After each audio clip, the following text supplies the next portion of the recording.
नमस्कार दोस्तों, पुष्पराध्या चैनल में आप सभी लोगों का स्वागत है। दोस्तों, दीपावली आ रहा है, धनतेरस आ रहा है।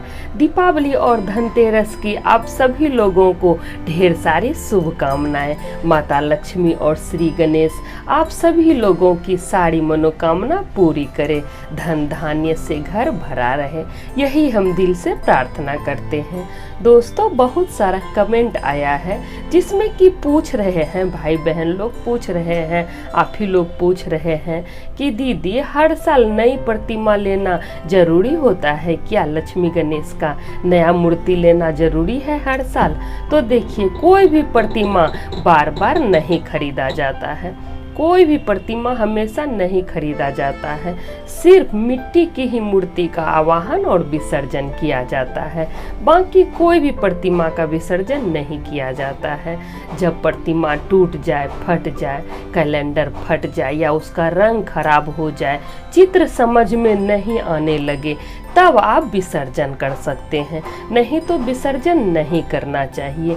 बहुत आदमी को देखते हैं, कभी कोई मूर्ति खरीद के ले आया, कभी कहीं गया तो वहाँ से मूर्ति ले आया और पुराना मूर्ति हटा के नया मूर्ति लगा लेता है। ऐसा नहीं करना चाहिए। जब भी आप प्रतिमा खरीदिए, मूर्ति खरीदिए, तो देख समझ के खरीदिए, रखने के लिए खरीदिए कि इसको फिर नहीं हटाना है। देखिए, जब हम लोग कोई भी प्रतिमा खरीद के लाते हैं, तस्वीर खरीद के लाते हैं, कैलेंडर खरीद के लाते हैं, तो उसमें अक्षत चढ़ाते हैं, टीका लगाते हैं, फूल चढ़ाते हैं, भोग लगाते हैं, धूप दीप दिखाते हैं, चालीसा पढ़ते हैं, आरती गाते हैं।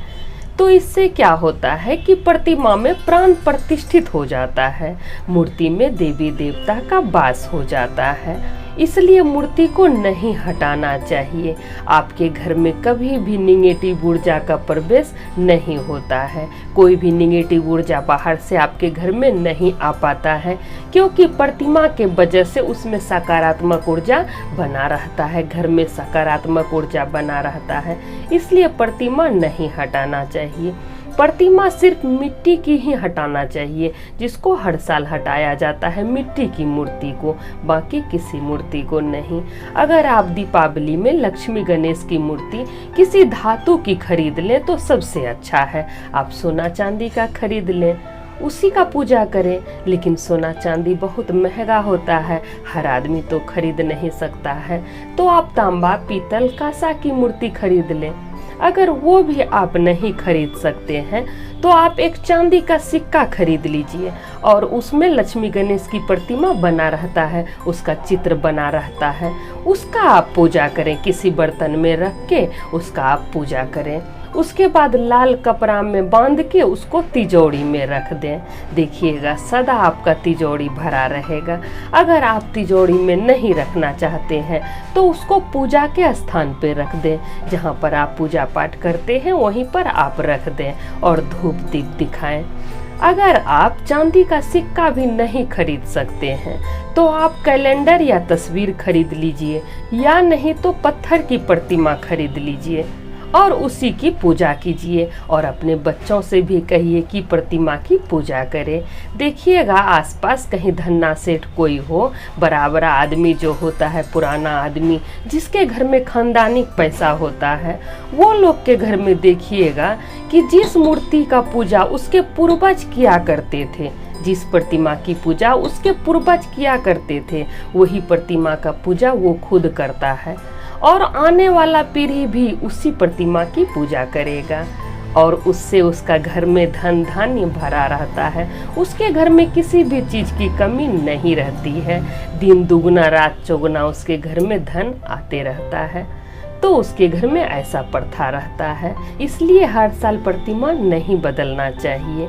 अगर आप मिट्टी की ही मूर्ति का पूजा करना चाहते हैं, क्योंकि होता है मन में आस्था जिसको है कि नहीं, हम हर साल मिट्टी की ही मूर्ति का पूजा किए हैं तो मिट्टी की ही मूर्ति का हम पूजा करेंगे, तो आप बिल्कुल कर सकते हैं। मिट्टी की मूर्ति का पूजा होने के बाद अगले साल उसको नदी तालाब पोखर में विसर्जन किया जाता है। लेकिन अगर आप मेरा कहा मानिए तो हम कहेंगे नदी तालाब के बजाय आप गमला में मूर्ति का विसर्जन कीजिए।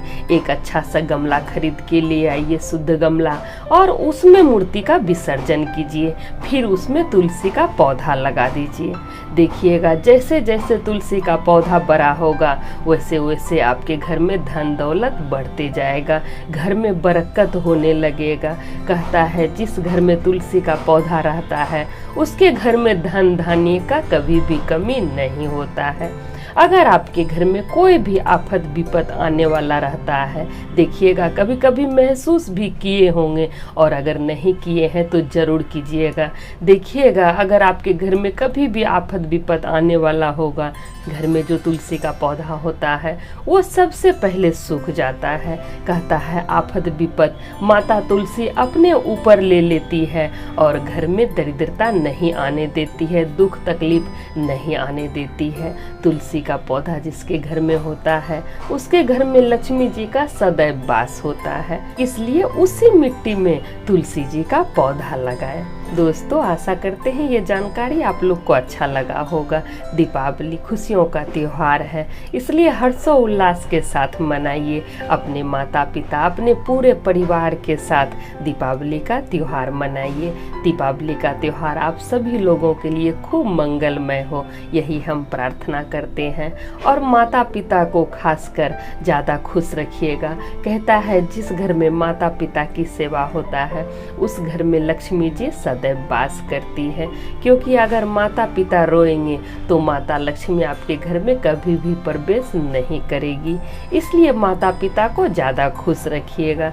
देखिए माता पिता जो होते हैं वो धन वैभव देखकर खुश नहीं होते हैं, वो परिवार की एकता देखकर खुश होते हैं। अपने माता पिता को खूब खुश रखिएगा। और दोस्तों अपने बच्चों के साथ रहिएगा। जब बच्चा पटाखा जलाए तो उसके साथ ही रहिएगा। देखिए बच्चा तो बच्चा होता है, उसको क्या पता कि कैसे जलाना चाहिए कैसे नहीं जलाना चाहिए। बच्चा लोग दीपावली में अपना हाथ जला लेता है, इसलिए बच्चा के साथ ही रहिएगा। और प्रदूषण रहित पटाखा जलाइएगा ताकि प्रदूषण ना फैले। कम आवाज़ वाला पटाखा जलाइएगा ताकि आसपास किसी को भी परेशानी ना हो। आसपास बीमार आदमी रहता है तो उसको थोड़ा परेशानी हो जाता है, आवाज़ के वजह से थोड़ा परेशानी हो जाता है, इसलिए ये बात ध्यान रखिएगा। दोस्तों आदमीयता यही कहता है कि आपके वजह से किसी को भी तकलीफ ना हो, हमारे वजह से भी किसी को तकलीफ ना हो, इसी को आदमीयता कहता है। कहता है न भला किसी का कर न सको तो बुरा किसी का मत करना। तो अपने खुशी के लिए दूसरे को दुख नहीं पहुंचाना चाहिए। तो चलिए एक बार फिर से आप सभी लोगों को दीपावली और धनतेरस की ढेर सारी शुभकामनाएं। माता लक्ष्मी और श्री गणेश आप सभी लोगों की सारी मनोकामना पूरी करें। तो एक बार सब बोलिए जय महादेव, हर हर महादेव।